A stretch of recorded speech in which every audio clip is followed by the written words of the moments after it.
Okay, so thank you so much for being patient with me as I give instructions to our Spanish-speaking community to make sure that they're able to listen in today's meeting in their language. So Jeffrey, let's get started. Thank you for being with us today, and thank you for joining us on our expert session.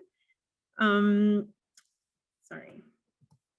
Okay, so just some things to know. This session will be recorded. We want to share this knowledge with parents who are unable to attend. All our sessions have been recorded in the past, and they are located in our YouTube channel, which you could have access to by searching CPS YouTube or CPS Face YouTube. We will have a short presentation by Jeffrey Broom, followed by a conversation with Jeffrey with some questions that were submitted with participants ahead of time. And then the Q&A function will be open through the meeting, allowing participants to type any additional questions that may come up. And sorry, we want to just make sure that you are able to join us for our upcoming sessions. We have one May 20th with Lori Children's Hospital to talk about children and the COVID-19 vaccine. And then May 27th, we will have Dr. Shirley Echeverria talking about summer programs and support opportunities for our students during the summer. So please be on the lookout for that information for our upcoming sessions. And you could always find this information at our Parent University Instagram and Facebook and Twitter pages. So today's session is on for Ask the Expert is on Sqrp. And today's speakers is Jeff Broom, who is our Director of School Quality Measurement and Research. In that role, Jeff works with multiple stakeholder groups to draft, refine, and maintain measures of school quality that are transparent, equitable, and reflective of best practices in the school. He also leads the district's performance reporting efforts and coordinates external research partnerships. Prior to joining CPS, Jeff worked at Ounce of Prevention Fund in Chicago and received his master's in public policy from the University of Illinois at Chicago Harris School of Public Policy. So welcome, Jeff, to today's session. I'm also a UIC grad and a mom of two, so I'm super excited to be with you today and learning about our Sqrp and how it works for our schools. I'm going to stop presenting so that you could share your screen. Okay. Great. Thank you for that welcome, Christina. And thanks everybody for joining us today. Really happy to have this chance to have this conversation, talk to some folks about what it is that we're trying to accomplish with our accountability redesign process, and excited to hear the conversation, have some back and forth, hear your questions, and hopefully provide some answers today. So Christina, real quick, can you see my screen, the slides okay? Yes, we are good. Excellent, great. So I'm going to hopefully go through my slides in maybe 15 minutes, just to kind of give a broad overview of the process and the district's aspirations for this work. And then hopefully we'll be able to spend the rest of the time just on some back and forth and get to as many questions as possible today. So the agenda of my presentation is I want to give you an overview of the process that we're calling accountability redesign.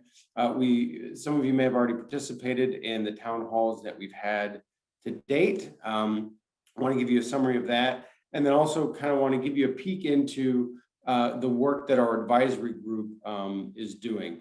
I'll plug now that we actually do have a landing page. I think we'll put that link in the chat throughout the hour, but we have a landing page for the advisory group work where all of our meeting materials are being posted publicly in English and Spanish. So as we go through here, if you want to go to that page and kind of look at some stuff, and if you have questions that come up as you're reviewing that stuff as I'm talking, and say, hey, Jeff, I see this on page X, Y, and Z, what does this mean? That I'm happy to kind of use that material to sort of inform our Q&A today. So when we talk about accountability redesign, what we're talking about is a new way of looking at school accountability. And we really want to root that work in our engagement with you, anyone who's interested in how our students are being educated in the city, to co-create a redesigned system that really promotes equity and excellence and is more responsive to your needs. So a lot of this work is really, to the extent humanly possible, grounded in what we hear from stakeholders. So I think it's important to kind of ground ourselves in why we're even doing this work. And it's important to start with the idea that, you know, CPS is and hopefully always will be committed to measuring and reporting on student and school performance. Things like equity, other conversations about how our schools are doing can't happen unless there's measurement happening. And so we're always going to want to be able to report on that information, to have those conversations. And we really think that Sqrp historically has been a national exemplar for how to use data to have these kinds of conversations with stakeholders. A lot of other districts have used Sqrp as an example. The federal law is that currently operates and regulates states looks a lot like Sqrp. So we're proud of kind of being ahead of the curve on that. However, one thing we have learned from the last 7 years or so of having the current system is that it's not remotely perfect. We never claimed that, but our experience with implementing it has really brought that home and helped us understand how it's not meeting the needs of all of our stakeholders. So just a couple examples of that is it doesn't account for systemic inequities.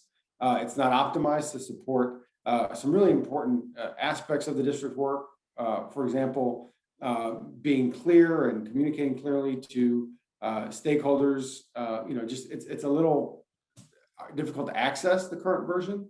Also, it doesn't necessarily help the district provide equitable supports to schools and students the way we would like it to. So all of these lessons learned, you know, really point to the idea that we want a better system that does a better job of serving both individual school communities and the district as a whole. And we need your help to do that. And in order to get there, you know, we're engaged in this year or more long effort to co-create a new accountability policy that really is driven by what our stakeholders have to offer in terms of ideas, insights, perspectives. We also want to make sure that whatever we come up with after Sqrp, that it's more responsive to what our stakeholders need. And we prioritize students, families, and instructional leaders in those needs. Some of the things we want to accomplish in this process is beyond just sort of rating schools. So one, we want to be able to provide a more complete picture of how schools are performing and progressing. So historically, accountability systems have really been based on standardized test scores. And we know that that's important information. We know it's something that we want to be able to provide. But we also know that what happens in the school and how students are learning are about more than just test scores, right? So we want to have a system that reflects that understanding. As I mentioned before, we want to do a better job of providing the district the information it needs to support schools more equitably and effectively. We want information to be clearer and more accessible to families and the public. And the last thing, and this is the thing that's really new, and I don't think a lot of people are talking about nationwide, is we want a system that evaluates and reports on how the district is doing its work. Is the district meeting its obligations and fulfilling its commitments to providing those supports? So while the district wants to do better at providing those supports, we also want a system that lets you, our stakeholders, hold us accountable for doing that good work. And so that all of this is kind of is caught up and within scope of what we're trying to accomplish here. So the rough timeline is working backwards from an April 2022 board vote. So in less than a year, we're going to put forth a new policy that will be voted on by the board. that deadline has to do with notification and charter contracts. But it's also schools start planning in the summer, and we want to make sure that they have plenty of run up and runway to understand what they're going to be measured against for the 22-23 school year. So the board vote is going to be in April of 22. That means we have to have the policy written by February, because there's a 60-day final public comment period for any policies that the board votes on. So what's the work going to be between now and then? So we're sort of wrapping up our listening phase. That was what the town halls were about. Informing people. We've had a lot of meetings at like hacks and packs and things like that to just say, hey, here's what we're trying to do. And then some consultation in terms of how do you want to be engaged? So the plan for the next year has really evolved as we've heard from people in this first phase. And it's really been valuable just to kind of have that first phase of listening and asking, how should we do this work? As we transition in from now into the early summer, we're going to start to involve people more in the policymaking process. So immediately what we're doing is, beyond conversations like this, is we're going to start having some focus groups where we're going to be able to have small representative groups of stakeholders, and we're going to get into the weeds with folks. And then we're going to be able to report back on what we find to the larger public. But that's where we really start to map in detail what some of these stakeholder needs are, as well as complementing that with some large scale surveys and other kind of fact-finding initiatives, again, to involve people and get their opinions as to what the new system should be. Hopefully by the fall, we have some ideas as to what's going to go in the new system, and we'll be able to run. The idea here is right now the next phase is about understanding what stakeholders want. That gives me and my team and other district folks kind of marching orders on, here's what we want. CPS figure out how to meet those needs, right? So hopefully by the fall, we'll have some potential solutions where we say, this is what we heard, and here's how we would solve these problems. And we start to collaborate with folks on saying, yes, I like that. No, I don't like this. Change that a little bit. And that sort of starts to evolve towards a policy that actually gets written. And then as we get into the fall and winter and into the spring, into the run up to the board vote, we continue that collaboration and refinement as to what's in, what's out, how do all these pieces fit together. So a lot of details under that, but that's the rough timeline and kind of evolution of the work that we want to do over the next year. And all of that is rooted, I should say, in the district's spectrum of inclusive partnerships. That's part of our equity framework. So we're really trying to root all of this work in how the district thinks of equity. So, we want to make sure, this is kind of a summary slide of what I just said. So we really want to make sure that we're hearing from you. In addition to sessions like this, like I talked about, we're going to have focus group surveys, workshops, town halls. All of that will be up on the landing page. We'll promote it as well as we can through Twitter, social media, other things. And then we have a group of about 30 folks that we really feel is really strongly representative of the whole district, that we're calling that our advisory group. Their job is to take everything that you're telling the district, synthesize that, combine that with sort of what's technically possible. And, we have once every 4 to 6 weeks, these long 6.5-hour meetings where we kind of dive into the weeds of what the new system needs to look like, again, including what we're hearing from stakeholders. And they're going to formulate some recommendations for the district. And those will be publicly reported. And then the CEO, Chief Ed Officer, at the end of the year, we'll have to say, these are the recommendations I want to follow. These are the recommendations that we don't think we're ready for, or whatever. And then those get translated into the policy that the board has final say on with a vote. But the bottom line here is none of this work is possible without a lot of engagement and feedback from you. So just kind of a, in our story so far, we did some town halls in March, including one in Spanish. We just to kind of listen.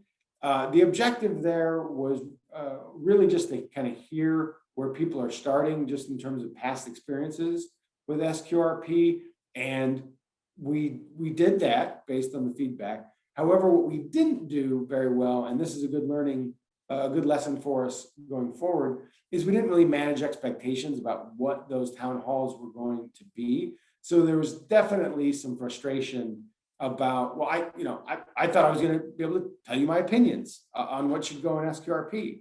And so we're going to try to do a little bit better job going forward about what each touch point really is. So while that wasn't what the town halls were for in March, that really is what the focus groups are, over the next couple of months. There wasn't a lot of back and forth in those town halls, but today is a chance to get your questions answered. So there's going to be a lot more back and forth rather than just sit and get. Another thing is, there's general discontent with how Sqrp operates currently, which we totally get. There's a lot of inequity built into the system in a lot of people's opinions. So that's something we want to address. And people don't feel like the district has done enough work sort of promoting and explaining the system. And so that's also something that we're going to have to address in the new system. And then a lot of feedback that we got was, and you've seen this, I think, in other communications from the district and acknowledgement of this, is that there's just a general lack of trust in the district's relationship with its stakeholders. And if we're really going to be able to have a conversation like this, which is really high stakes and rather fraught, then we're going to have to build that trust. So hopefully sessions like this, where we're trying to be transparent and responsive to folks, helps to build that trust for the rest of the process. Again, one of the things that we want to be able to respond to is people don't understand how accountability works. People don't understand the laws. People don't understand what's in, what's out. And so we've heard that. And so we're going to start, instead of trying to have a bunch of like 2-hour town halls where you just listen to this voice drone on and on and on about what's in, we're going to try to have some informational videos that are by topic, help people understand and kind of create a shared knowledge base of what this conversation even is. And then you can kind of do a la carte, where if you already feel like you know about growth, you don't have to look at that video. But for example, if you wanted to learn more about On Track, there will be a video about that. So we'll try to do little snippets of that. And that was an idea that we got in response to things we heard from you. And so the other thing was that historically CPS has not necessarily been inclusive in these kinds of policy making conversations, and we want to rectify that. So how we're prioritizing focus group participation is informed in part by what we've heard so far in our engagement. So one of the examples is, you really need to talk to not just teachers, but other staff at the school, like school counselors. And so we're going to try to think about that as we are getting our focus groups together. So it's been really helpful to hear the feedback thus far. So my last little note is, again, this is a plug for the Accountability Redesign landing page. I hope we've put that in the chat. We have all the notes and all the materials from those meetings up there, but some of the things that we've been talking about, it's like 50 pages of notes and a couple hundred slides. Here are the big takeaways, if you're curious. Some of the things that the advisory group is wrestling with is questions like, how do we prioritize things that are in tension with each other when you talk about designing a new system? So for one of the tensions in designing accountability is flexibility versus comparability. And this was one of the questions actually we got in advance, and I'm happy to come back to this. But flexibility, so comparability means all of your schools are rated the same way, right? And the nice thing about that is it's simple. And so the current Sqrp certainly prioritizes comparability. A 1+ is a 1+ is a 1+, no matter the school model, whether it's IB, magnet, selective enrollment, charter, neighborhood school, it doesn't matter. Alternatively, you could prioritize flexibility, which is different school models are measured in different ways. And so you might have a different set of metrics or different standards for selective enrollment than you would for a neighborhood school.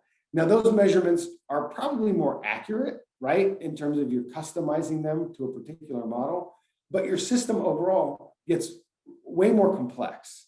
The more flexible it is, the more complex it is. So how do you start to compare, well, is the selective enrollment school better or is the neighborhood school better?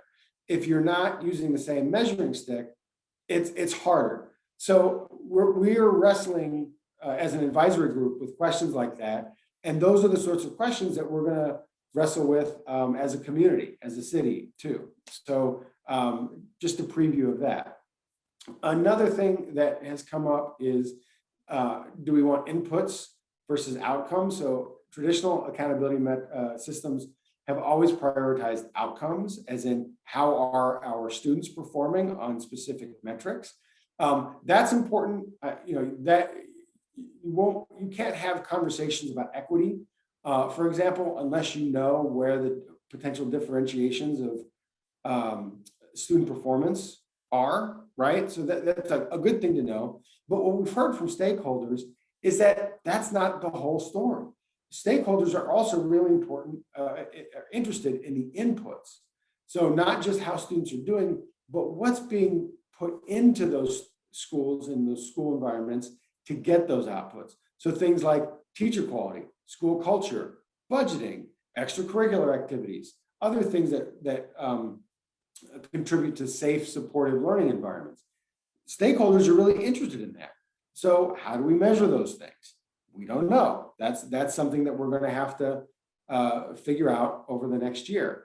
And so as we're starting to wrap these up, some of the things that are bubbling up to the surface as focus areas that we want to measure are, academic success. Like I said, things like growth and attainment and attendance. Those are things that we want to know, and we want to get sort of better and more innovative at measuring those things. But we also want to measure things like life skills. So readiness for the next stage of life, social, emotional, and autonomy. Those are things that we want to be able to measure in our new accountability system, kind of from a whole child perspective, right? Not just test scores, not just whether they're showing up, but are they becoming the human beings, right, that we want them to be? And things like safe, supportive environments, so school culture, student support. Those are also things that we're going to have to focus on over the next year to make a better accountability system. So that's my spiel. This is the last plug. I hope this link also gets into the chat. I want to make sure, so the registration for our focus groups will also be on the landing page. I hope that they'll be in the chat throughout the next hour. If you're interested in being a member of a focus group, please register. Here are some notes that you should keep in mind as you're registering for that.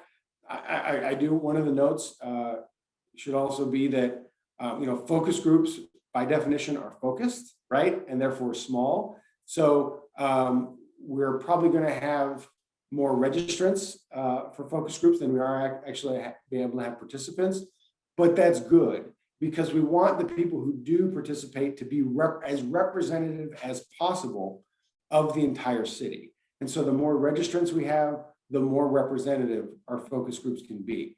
So please note that if you don't, if you don't get in this first round, it's not because we didn't want you, it's because we're trying to keep it representative of the city. And also we're going to have a second round later, and anyone who registers for the first round will be on the list for potential candidates for future focus groups. So please register if you're interested.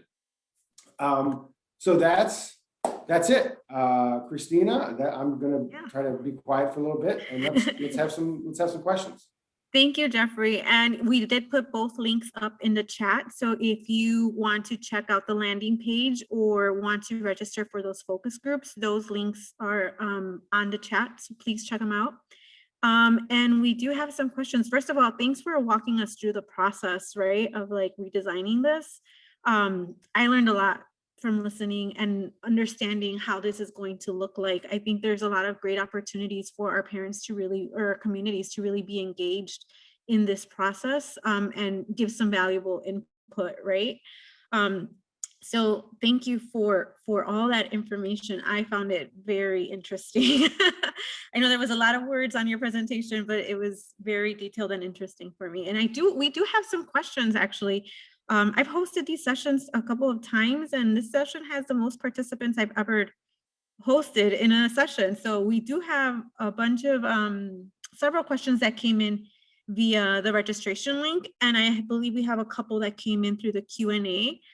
So I want to be mindful of everyone's time, and we're going to try to get through as many questions as we can in the time we have left. So let's get started with some questions. Okay. All right. So I have a question here from Elizabeth Nolan. What is the relationship between the Sqrp and the proposed equity index? What is the expected release date for the draft of the next Sqrp? But you've mentioned that in your presentation, if you could just reiterate. Yeah, so again, we're working backwards. We want to have the board vote on the new policy in April of 2022. So we're about 11 months away. But I have to release the policy that they vote on in February.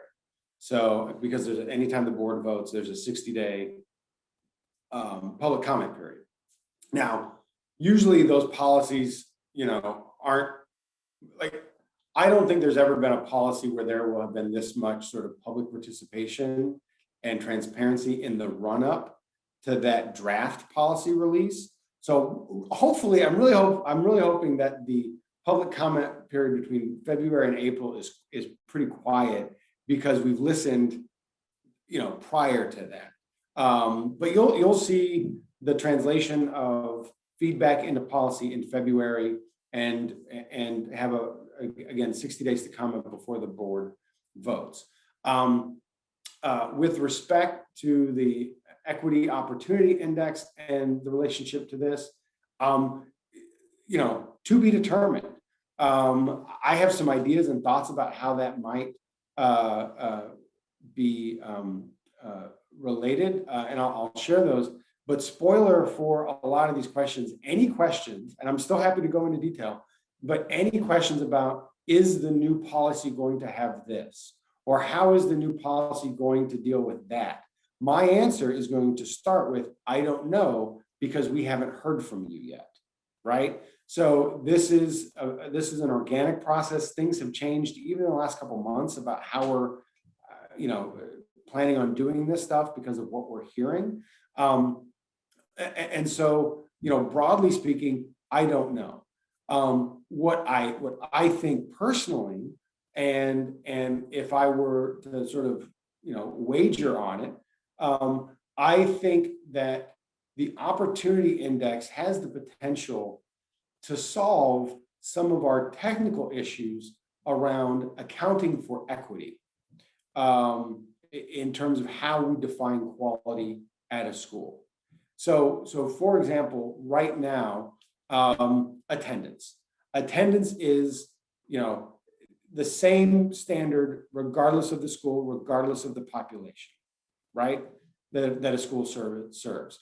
But this is one of those cases where math kind of breaks down, where 95 does not always equal 95.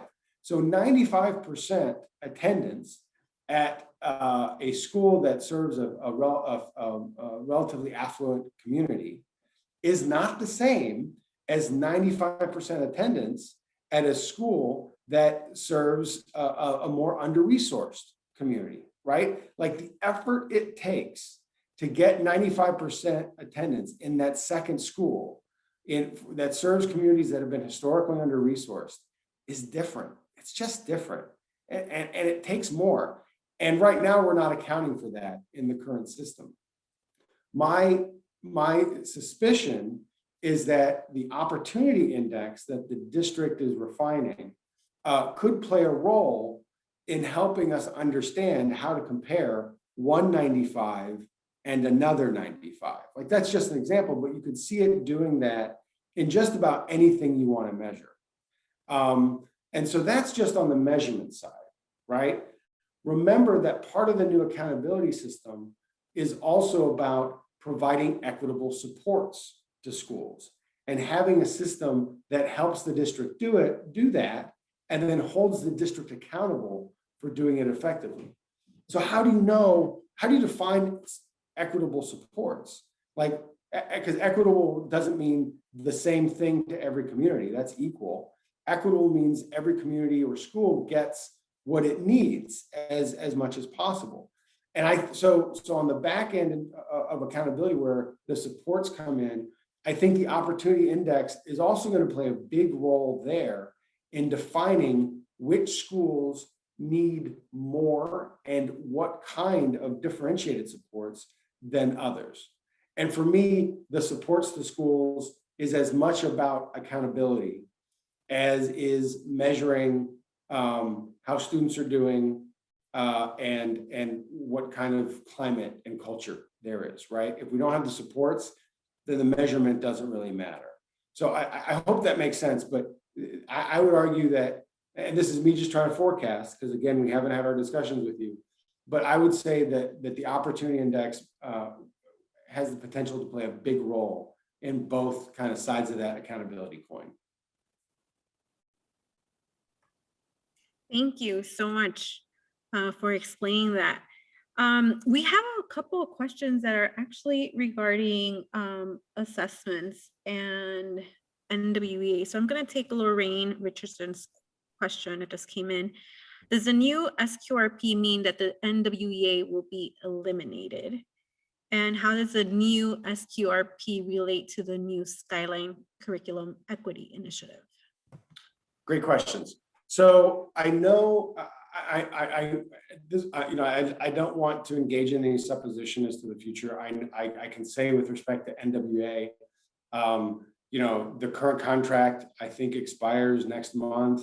I know the board and the district are still considering what that means for the future of NWA.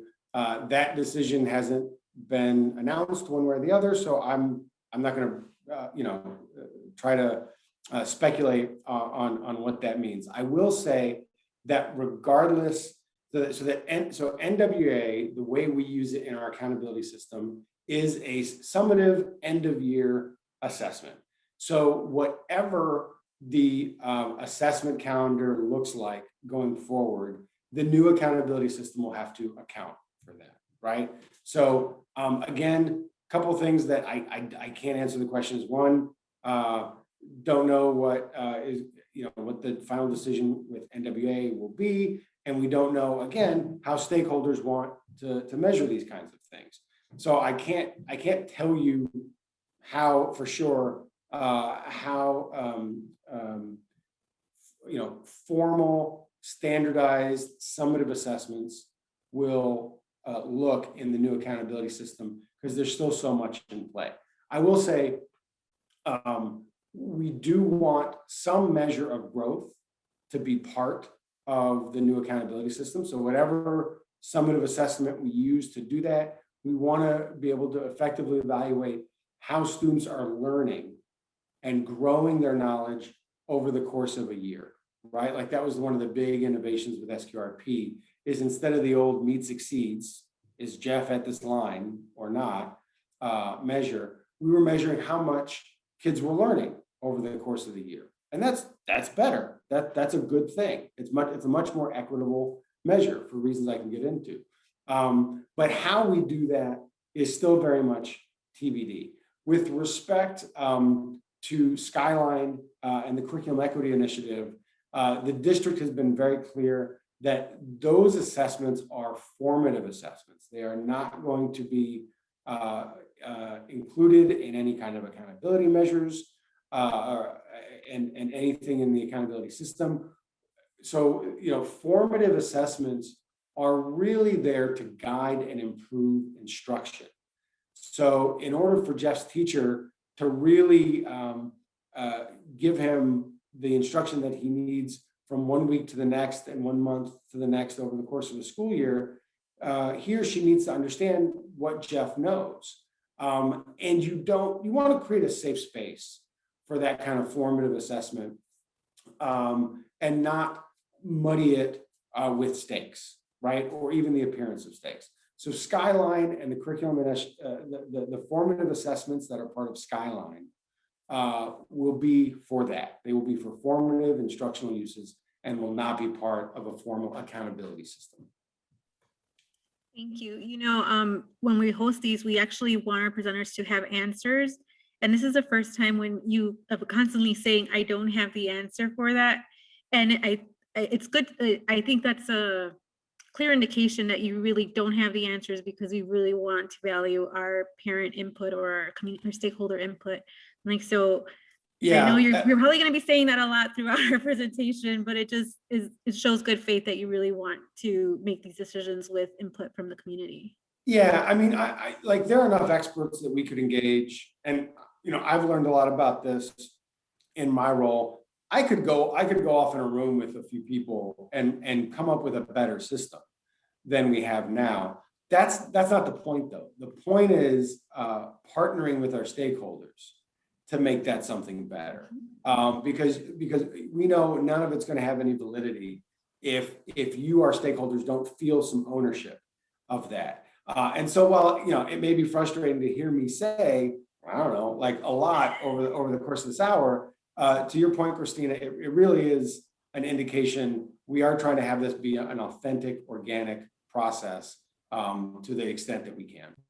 Yeah. Okay, so we still have more questions. So let's get through, and we still have some time left. So let's get through some more. I'm telling you, they keep coming in on the chat on live, and then we have some that were pre-submitted. There's one that really stuck out to me. It says, what revisions to Sqrp are CPS considering to making to help parents with diverse learners to decide whether a school would be a good fit for their child or not? And this is a question from Nicole from John Elementary School. That's great. Great question.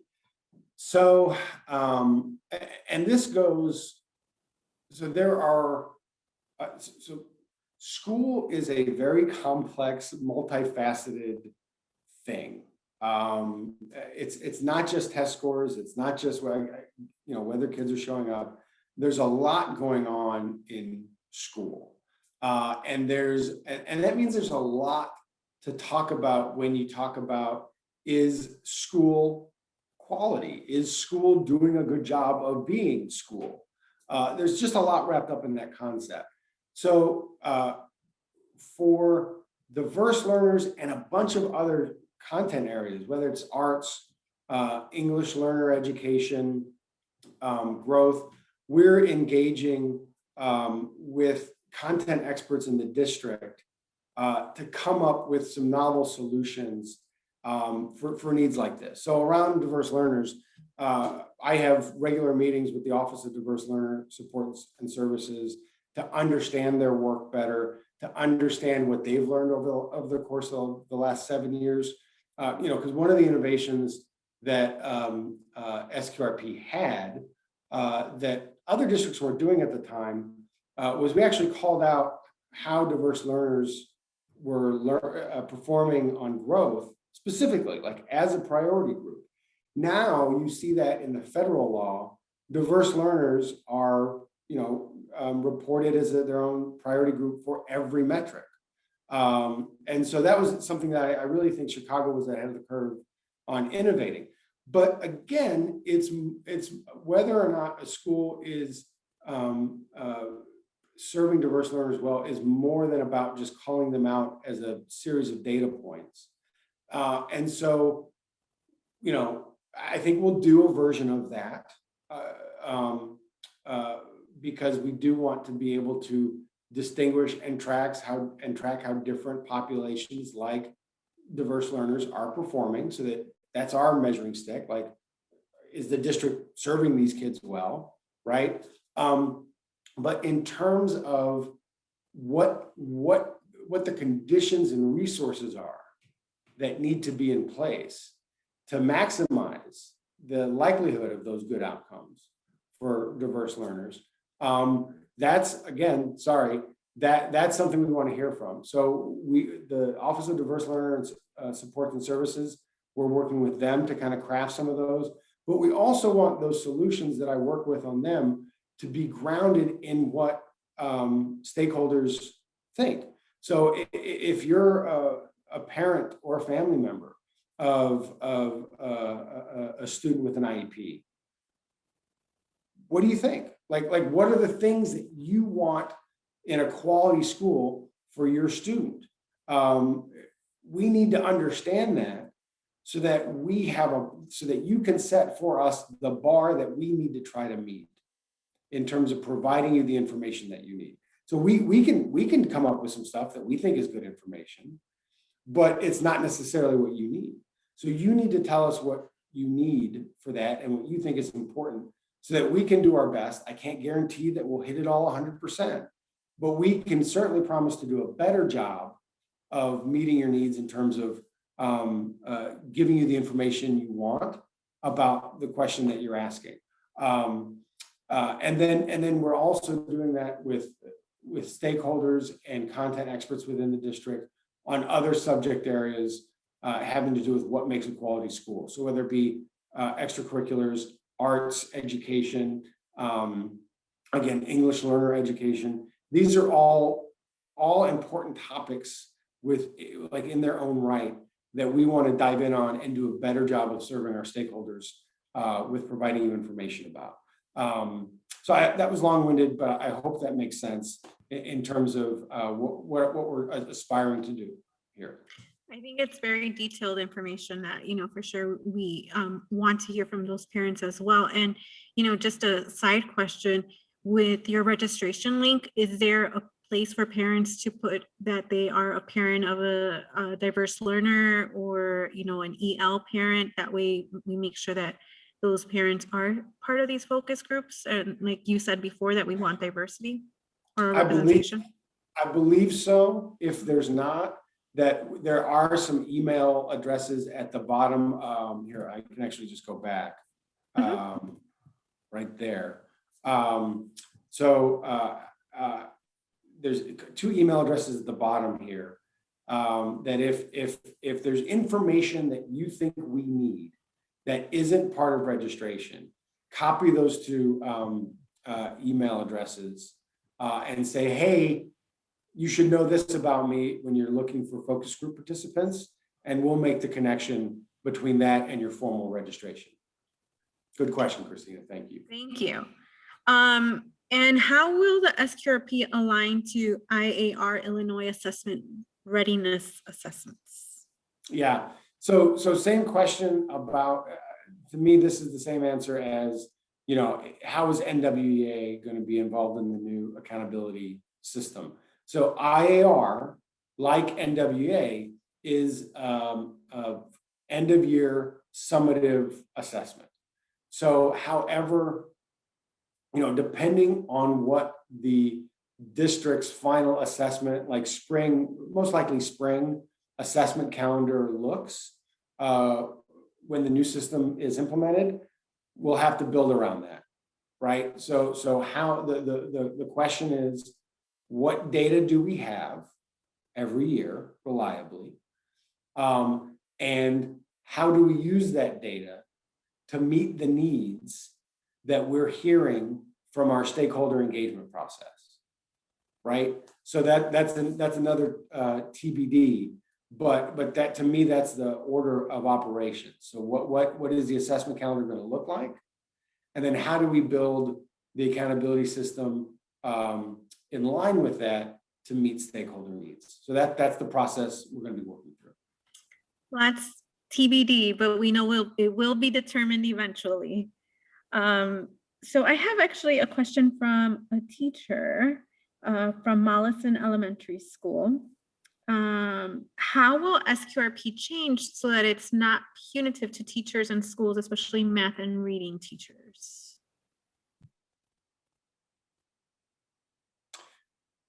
There's a lot packed into that question. It's a really good question.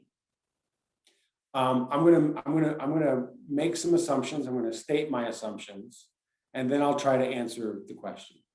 So I think when I hear that question, I tie it to other comments that we've made, or that we've heard from folks, and I think part of it is, the rating, like one of the things that we hear over and over and over again, and I think you saw in the comments from the town halls, is that the level 1+1, 2 red, yellow, green system, while simple, which is kind of what it was designed for, while simple, is also feels for a lot of people to be very punitive.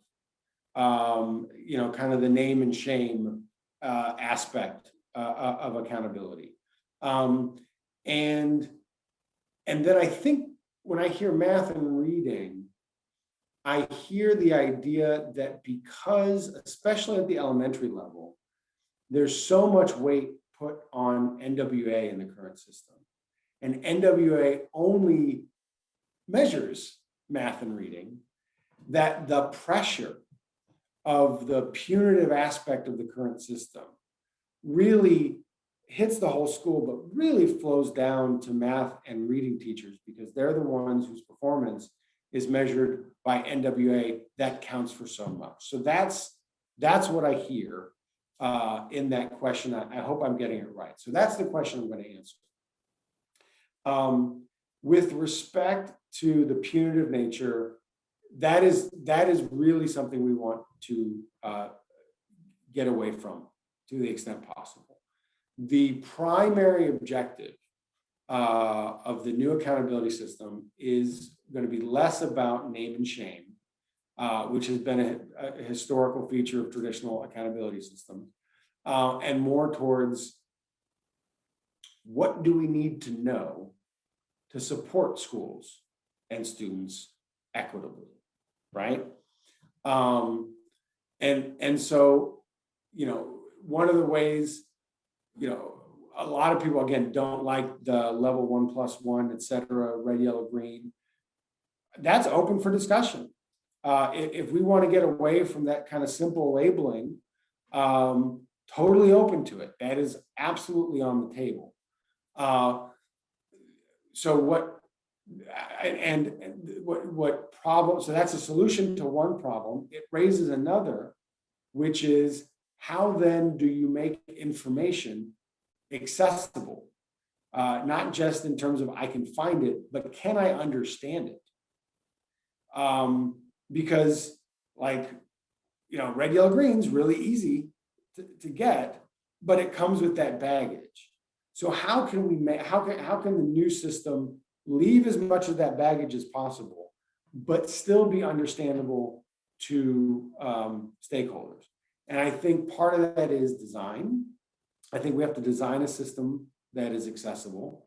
But also I think there's going to be a commitment, an obligation that gets generated on the part of the district to educate people much better than we do with Sqrp, which is have sessions like this, just a lot more, explaining what the system is, what it's not, how to use it, how to find it, how to understand it. And so that's going to be part of the implementation of the new system. So, again, getting away from name and shame, pushing towards informing supports, and while keeping accessibility, those are the lessons we want to learn from the last 7 years. And I hope I interpreted that question correctly, and I hope that was a reasonable answer. Yeah, we get different stakeholders at these presentations, and I wanted to make sure that we included a teacher question. That's a good question. And then I had two questions here regarding where to get information about changes to the Sqrp, and that is on, I put the link on the chat for that information. So it's the accountability redesign landing page that Jeff shared with us in his presentation. That's accessible to you in the chat. And then I have one more question before we go. Well, actually, two more questions before we go. How will we reconcile our new baseline in a post-COVID world? It's a great question. I think the entire education field is struggling with that.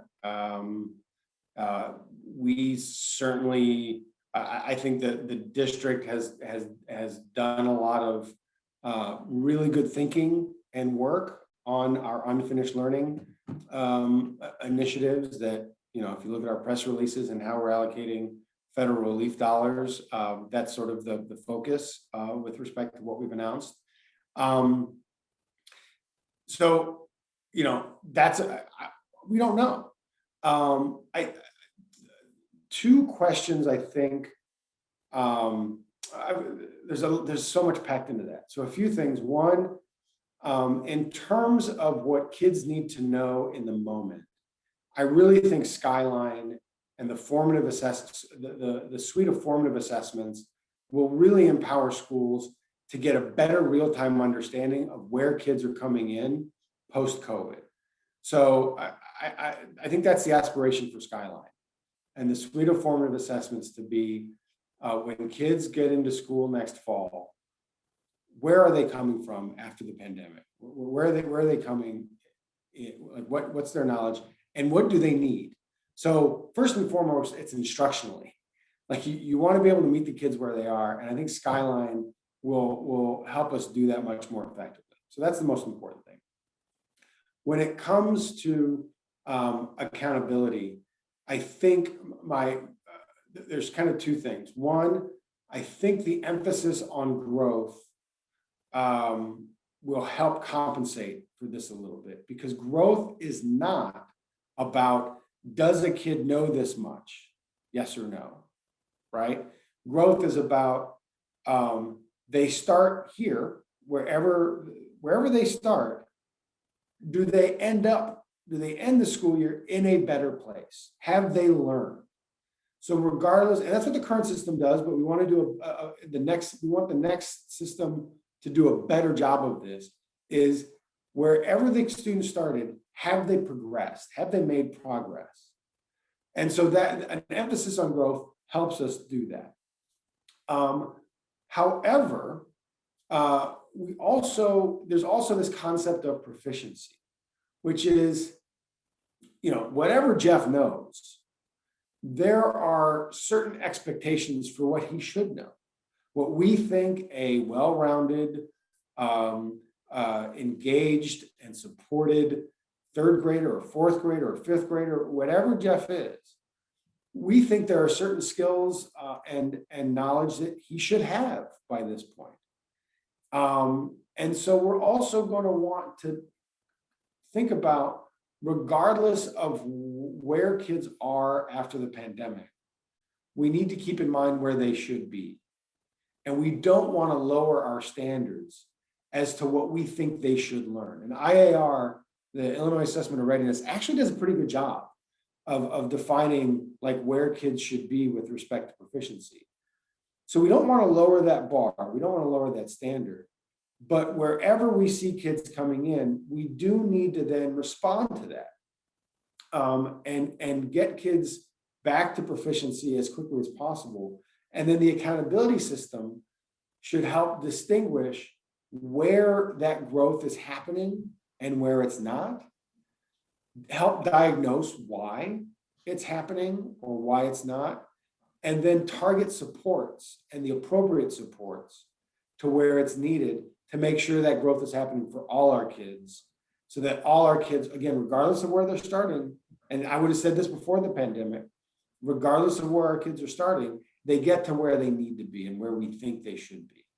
And so that's one of the overweening goals of the new system, is to support that work and spread accountability, not just at the school, not just at the teacher, but also for the district in making sure that happens. So great question, a lot packed in there, but I hope I answered it relatively well. Yeah, thank you so much for that answer. I think the pandemic has definitely affected us, and we need to think of ways in which we could address, right, the inequities that our students are facing. So I know it's not an easy answer and a cookie cutter answer. So thank you so much for responding that way. Finally, my last question before we leave is actually something that we ask all our experts when they come on here. What three things, main points, would you like our participants to remember from today's session? Great question. So one, I think, is kind of the timeline, like what the next year looks like and what we're sort of working towards, because that's kind of a constraint. Like if we had a decade to do this, we could answer all of our questions, but we know we want something in place and we have a deadline for it. So understanding that, understanding our acknowledgement that the current system is far from perfect. We think it's been very good based on what it was designed to do 8 years ago, but we've learned a lot and are more than ready for something better, right? We're ready for the next stage as a district. And that's from the board down, because this was originally a board mandate in their first board meeting. They said we want a better accountability system. And finally, the last point is we can't do any of what I just said without you, without our stakeholders. And in order to make that something better, as good as it can be, we need your engagement, we need your passion, we need your voice. And we're going to make this as transparent as we can. I'll make a final plug for the landing page where we're posting all our materials. That is our accountability to you. We want to make sure you understand the process. And so it's a lot of information, but we want to make sure you know what's happening. But none of it can happen without your voice. So please engage. Please get your friends to engage, get your families to engage, because we want to hear from everyone in the city on what we think is a really critical issue for our children and for the future of the city. So please participate like you did today, for which thank you. I'm really grateful for the folks who showed up today. Yes, and thank you for coming on here and answering these questions, or not answering the questions, but we completely understand why. So thank you for coming and being here with us today. Just a reminder to our participants, there are 2 links on the chat that take you to the landing page and to register to be part of our focus group. So please check those links out. Additionally, just a reminder that we do have more Ask the Expert sessions, and we have one, they're every Thursday at 4 o'clock. So we have our next one coming up next week with Lori Children's Hospital to talk about children and vaccination. So we hope you can join us then. But thank you so much. We tried to get to as many questions as we could. And I think Jeffrey did a very good job at explaining the whole process and Sqrp to us. So thank you again, Jeffrey, and thank you everybody for joining us. We will see you at our next session next Thursday at 4 o'clock.